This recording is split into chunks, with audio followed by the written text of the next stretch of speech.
remember these champions, not only for how they fought, but how they lived. Their stories are cemented in time. A rowdy young nation made him its first sports hero. John L. Sullivan backed up his boast with iron fists. In a life scattered with pain, in a storm of prejudice, Jack Johnson never relinquished his pride. He was a violent athlete who did not know compromise. But in life, Jack Dempsey was a man of so much charm. This quiet force for change, with his dignity and determination, Joe Louis turned an insensitive nation suddenly colorblind. There was, it seemed, little method in his ring madness. But Rocky Marciano was from a place where substance ruled over style. He made the sport of ballet. Muhammad Ali put a human face on a brutal game. We take a look at boxing's legendary heavyweights as they have never been seen before.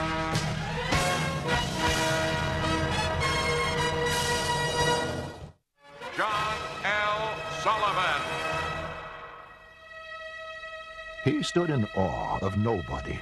In his own world, and he knew no other, he was sure that he was the greatest man who'd ever been or ever could. The newspapers of the 1880s dubbed him the Boston Strong Boy and his fistic holiness, but admirers didn't use those tags. Just saying John L. was enough. Boxing writer and historian Bert Sugar. Maybe after George Washington, he was our first icon. He was the biggest thing we had between the Civil War and the Spanish-American War. In any field, he was a hero. Born 1858 in Boston, he would be boxing's last bare-knuckle champion and the first heavyweight champion under the new marquee of Queensberry rules, requiring the use of gloves. Sullivan's popularity was aided by his feud with Richard Kyle Fox, a New York newspaper publisher who was then boxing's most powerful figure. In 1881, Fox sought to dethrone Sullivan with chosen challenger Paddy Ryan, but Ryan lasted barely 3 minutes against the champion. America adored this ring wonder, Bert Sugar. There was even the great saying back in the 1890s, shake the hand that shook the hand of John L. Sullivan. It is estimated Sullivan knocked out 400 to 500 men. Yet his fearsome reputation had more to do with his personality than his boxing skills. He could walk into a saloon, which was the common currency in the 1890s, and say, I could beat any son of a bitch in the house. Reportedly, it was Sullivan who said, the bigger they come, the harder they fall. He offered $1,000 to anyone who could last 4 rounds with him. No one ever collected. But there was still arch-enemy Richard Fox, and in 1889, he found another challenger, Jake Kilrain. Under a blistering Mississippi sun, after more than 2 hours of boxing, the ringside doctor told Kilrain's cornermen, your man will die if he fights anymore. When handed the $10,000 championship belt Fox made for the winner, Sullivan said, I wouldn't put that thing around the neck of a goddamn dog. This was a life lived loudly. Historian Hank Kaplan. In those days, if you could go to a tap room and guzzle down a quart of whiskey one day and then fight the next day, some people thought that was great.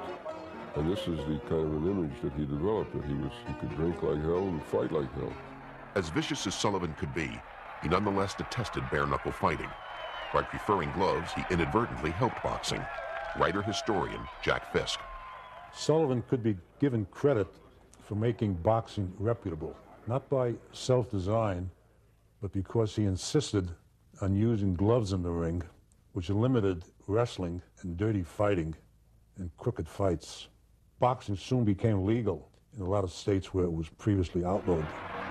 In 1892, age 34, unfit and withered by drink, Sullivan met gentleman Jim Corbett and was knocked out, the only knockout and only defeat of his career. The words of writer W.W. Naughton. Now the crowd was strangely silent. Though their appreciation of Corbett's accomplishment was unmistakable, it was a catastrophe, a national calamity. The defeat of the Boston Strong Boy, a man born to be champion. In 1902, Sullivan filed for bankruptcy, listing debts totaling $2,658. His only asset, the clothes on his back. 16 years later, John L. was dead. Hank Kaplan. It was an emotional funeral service, because this guy was bigger than life. It was tough for a lot of people to believe that they were losing John L. Sullivan. On the bitterly cold day Sullivan was buried, dynamite was used to break the frozen earth. Former opponent Jake Kilrain was heard to whisper, just as John would have liked it. In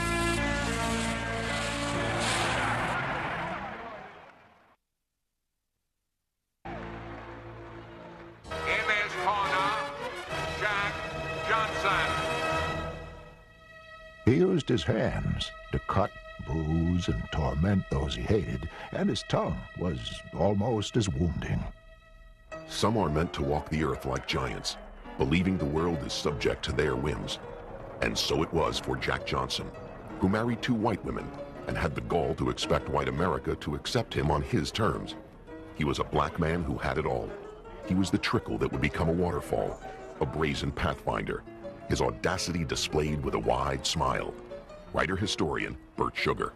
When he was sitting in his corner, he would purposefully miss spitting into the spittoon and spit on the table with pinpoint accuracy of all the writers sitting there hitting their papers. He loved crossing the color line. He loved doing outrageous things. Jack Johnson loved to be Jack Johnson. It was the wrong time, but he didn't care. This was turn-of-the-century America, when segregation had just been sanctioned by the Supreme Court, 50 years before the roar of Martin Luther King.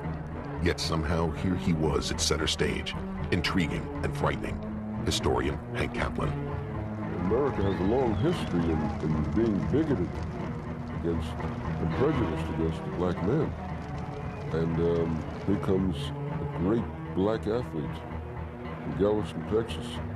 And Whitey just couldn't handle that. Just couldn't handle it. For years denied a title shot, Johnson humiliated champion Tommy Burns in 1908. Bert Sugar. Now we're back to that underlying question. It's all right to have a black champion. As a middleweight, a welterweight, a lightweight, a heavyweight champion. All of a sudden, Jack Johnson meant that the white man's burden had become the white man's master. The party began for the new champion, who traveled the world indulging himself, ensuring he would be more hated than loved. In 1910, former champion Jim Jeffries was lured out of retirement and installed as the Great White Hope. Inactive for 6 years, incredibly Jeffries was favored by many. Writer, friend, Don Buchan. There's a story that 2 blacks went into a cafe, and one of them said, "Give me a cup of coffee with cream, weak and white, like Jeffries." The other said, "Give me a cup of coffee, black and strong, like Jack Johnson." The result would unleash racial hatred. There were riots, killings. Suddenly, it was against federal law to ship fight films across state lines. The reverberations were long-lasting. Bert Sugar.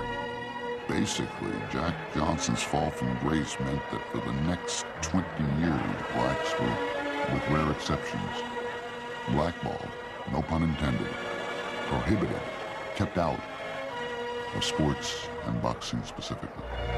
In 1913, Johnson fled the U.S. to escape jail. He was charged unfairly with interstate prostitution because of his travels with a white woman. Later, he lost his title in exile to Jess Willard. Suspicions remain about a fix. Don Buchan. Johnson was 7 years in France with his appetite for sweets and French wines, and he was 37 years of age. He would have gotten the decision had it been 10 rounds or 12 or 15, but he just didn't have the gas to go any farther. 26 rounds, and the rock-hard Kansan giant, Jess Willard, got the title. In 1920, Johnson surrendered to federal lawmen, expecting leniency. Instead, he got a year at Leavenworth Penitentiary. Wealthy no more, he was still doing exhibitions at age 50. I should not be here, but I am here. I want to do something good. And out of doing that something good, something will come good to me. It was June 10, 1946. Not long after being refused service at a roadside cafe in North Carolina, Johnson lost control of his Lincoln Zephyr. The car was traveling at a high speed when it slammed into a power pole. He was 68 years old. As it happened, there was no second chapter in his life, just silence after the cheering had stopped. He managed to achieve greatness as a boxer, but it could be said he achieved something more as an American pioneer.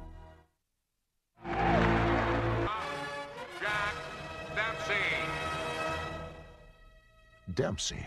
It has the ring of history, of Americana, of a gaudy era that will probably never come this way again.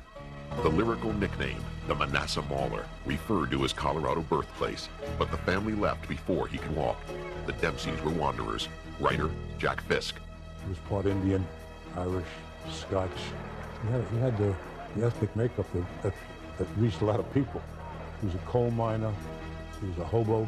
He rode the freight trains. He fought in saloons. He came up the hard way. Before the world knew him, he was a mama's boy who could be mean when angry. He was a young hustler who earned nickels and dimes fighting in mining town saloons. That all changed when Doc Kearns became his manager. Together, they reinvented boxing. They turned it into big business. Writer-historian Bert Sugar. Paul Gallico called the 20s the golden age of sports.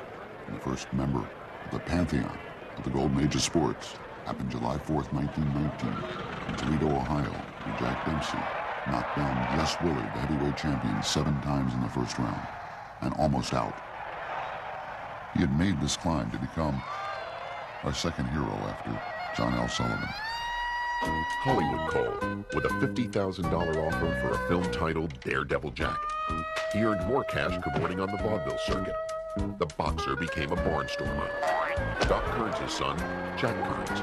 I remember my father telling me one time that this young guy came in and challenged Dempsey to a fight, and